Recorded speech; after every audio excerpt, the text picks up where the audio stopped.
I just have been informed by some of our community members that Representative John Bennett, who, in my opinion, at this point, doesn't even deserve to be called a representative, is refusing to meet with Muslims unless they answer questions from an Islamophobic hate group called Act for America.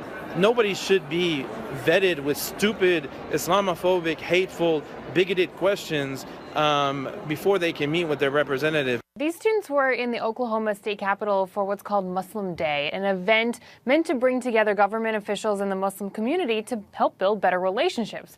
Well, when these students tried to meet with State Representative John Bennett, his aides gave them a survey that included the question, the Quran, the Sunnah of Muhammad, and Sharia law of all schools says that the husband can beat his wife. Do you beat your wife? Another question they were posed asked this. The Sunnah of Muhammad says that Muslims must be punished for leaving Islam. Do you agree with this? Now, Fred, this survey drew immediate criticism from the Council on American-Islamic Relations, who sponsored the event, the Muslim Day event. Adam Soltani, the member of CARE, who was there that day, says that the students were shocked by this questionnaire. They never ended up meeting with Bennett. They were turned away. Take a look. It doesn't surprise me and shock me, but it is very offensive to outright discriminate against Muslims by administering a religious test as a basis for, willing to meet with them.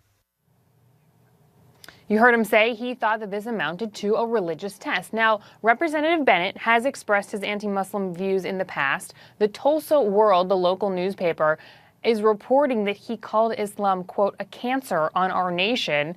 That's precisely why these students say they wanted to meet with him on Muslim Day to try and speak with him about his views and clear up misconceptions.